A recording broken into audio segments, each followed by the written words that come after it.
Morning, dear student. We are studying our ninth chapter, the living organism, characteristics and habitat.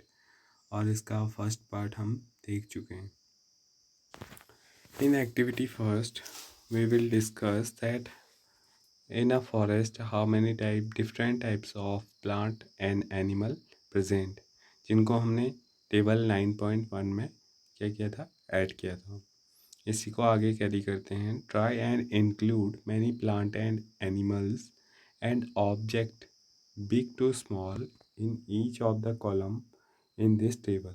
इस table के हर एक column में आपने क्या करना है, प्लांट्स को, एनिमल्स को या फिर जो अदर ऑब्जेक्ट पाए जाते हैं डिफरेंट रीजन्स में, उन्हें ऐड करना है. जैसे फॉरेस्ट में कौन से पाए जाते हैं, माउंटेन रीजन में कौन से पाए जाते हैं, डेजर्ट में या सी में या एनी अदर जो हैबिटेट है. ये सारे क्या हैं, हैबिटेट हैं जहाँ पर डिफरेंट टाइप के एनिमल्स सरवाइव करते हैं. ठीक है. Perhaps part of the plant like dried leaves. इसके अलावा आप क्या कर सकते हैं, ड्राइड लीव को या फिर part of animal like bones, उनकी हड्डियों को. We may also find different kind of soil and pebbles. इसके अलावा हम जो डिफरेंट काइंड की सॉइल प्रेजेंट रहती है उसके बारे में भी यहाँ कॉलम में उसे ऐड कर सकते हैं. Water is in the ocean may have salt dissolve in it as discussed in chapter 5. हमने जाना था चैप्टर 5 में कि जो ओशियंस का वाटर होता है उस वाटर में क्या प्रेजेंट रहता है, सॉल्ट प्रेजेंट रहता है. There could be many more object. इसके अलावा भी वहाँ बहुत सारे ऑब्जेक्ट देखने को मिलते हैं. As we go through the chapter keep adding more example to table 9.1. जैसे जैसे हम इस चैप्टर में आगे की ओर बढ़ते जाएंगे तो हमारे पास बहुत सारी ऐसी चीज़ें आएंगी जिनको हम इस टेबल में ऐड कर सकते हैं. ठीक है. We will discuss the table as we travel through many more interesting places. इसके अलावा अगर हम डिफरेंट इंटरेस्टिंग प्लेसेस में जहाँ हम घूमने के लिए जाते हैं उन प्लेसेस में जाकर भी हम इस टेबल को फिल अप कर सकते हैं. अगला जो टॉपिक है वो है हैबिटेट एंड एडेप्टेशन. क्या होता है हैबिटेट और क्या होता है adaptation. What do you find from the plant and animal listed in activity first.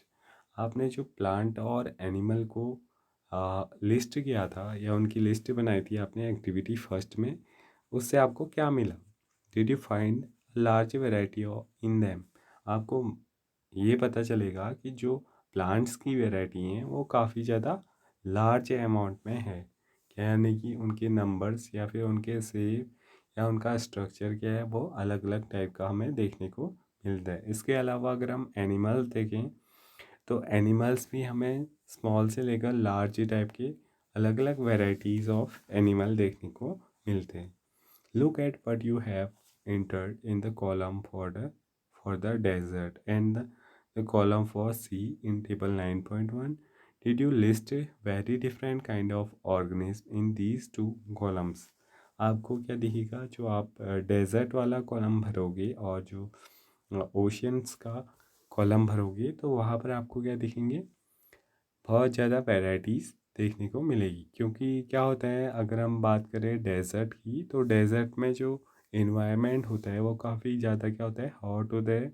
इस वजह से वहाँ सॉइल क्या होती है, बिल्कुल सैंडी सॉइल पाई जाती है. ठीक है. चारों ओर सैंड ही सैंड हमें दिखाई देती है डेजर्ट में. और जो प्लांट होते हैं उनकी लीव्स स्पाइंस में कन्वर्टेड होती है और काफ़ी छोटे छोटे वहाँ प्लांट्स हमें देखने को मिलते हैं. इसके साथ साथ जो वहाँ एनिमल्स होते हैं वो भी क्या होते हैं, वो भी डिफरेंट डिफरेंट शेप के देखने को मिलते हैं. जैसे कैमल है, क्रोकोडाइल है और लिजार्ड वगैरह वहाँ ज़्यादा पाई जाती हैं. इसके अलावा अगर हम ओशियंस की बात करें तो ओशियंस में क्या होता है, ओशियंस में हमें फिशेस देखने को मिलती हैं और साथ ही क्या देखने को मिलते हैं, वेल्स, शार्क. और वहाँ जो प्लांट होते हैं वो काफ़ी क्या होते हैं, छोटे छोटे एल्गीज बोलते हैं उन्हें. एल्गीज वहाँ ज़्यादा अमाउंट में. और साथ ही वहाँ जो फाइटोप्लैंक्टन होते हैं, छोटे छोटे जो पौधे होते हैं, काफ़ी उनका साइज छोटा होता है। ऐसा नहीं होता कि वहाँ बड़े बड़े ट्रीज़ पाए जाते हैं, वहाँ ट्रीज़ नहीं पाए जाते हैं ओशियंस के अंदर। वहाँ काफ़ी छोटे छोटे साइज़ के प्लांट्स पाए जाते हैं। In sea plant and animal are surrounded by saline, क्योंकि जो सी होता है उसका वाटर क्या होता है, सॉल्टी होता है। तो जो प्लांट और एनिमल्स होते हैं वो चारों ओर से किससे घिरे रहते हैं, सैलाइन वाटर से, यानी कि सॉल्टी वाटर से वो घिरे रहते हैं। Most of them use the air dissolve in water, और उनमें से जो अधिकतर एनिमल्स हैं या फिर प्लांट्स हैं वो एयर कहाँ से यूज़ करते हैं, जो डिज़ोल्व ऑक्सीजन होती है, यानी कि जो वाटर में मिक्स जो एयर होती है उसका यूज़ करते हैं सारे animals.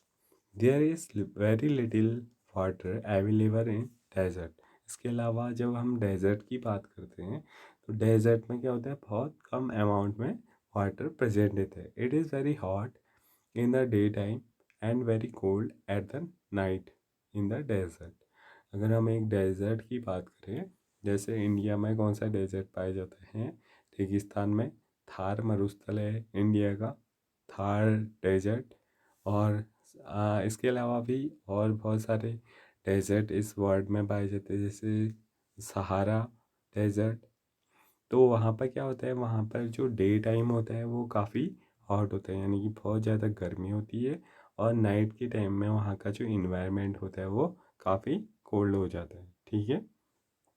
The animals and plant of the desert live on the desert soil and breathe air from the surrounding.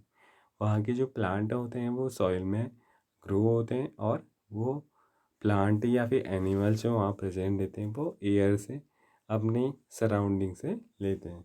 The sea and the desert are very different surroundings and we find very different kind of plant and animals in these two regions. तो हम देखते हैं एक सी, एक समुद्र, और एक desert रेगिस्तान क्या होते हैं, बहुत ज़्यादा डिफरेंट सराउंडिंग्स वाले होते हैं, यानी कि वहाँ अलग अलग टाइप की क्लाइमेटिक कंडीशंस या इन्वायरमेंट प्रेजेंट रहते हैं।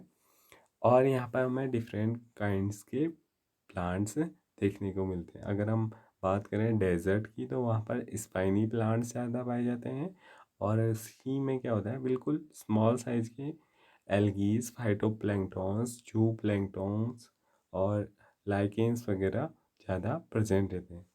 ऐसी ही वेराइटीज़ वहाँ के एनिमल्स में भी देखने को मिलती है। Let us look at two a very different kind of organisms from the desert and the sea. अब हम इन दोनों से एक एक एनिमल्स के बारे में भी देखेंगे, जैसे अ फिश और अ कैमल। सी में क्या पाया जाता है, फिश पाई जाती है, और डेजर्ट में क्या पाया जाता है, कैमल पाया जाता है। ऐसा तो नहीं होता है कि कैमल वाटर में पाया जाता है, क्या ऐसा पॉसिबल है? नहीं, बिल्कुल नहीं है possible. The body structure of a camel help it to survive in desert conditions.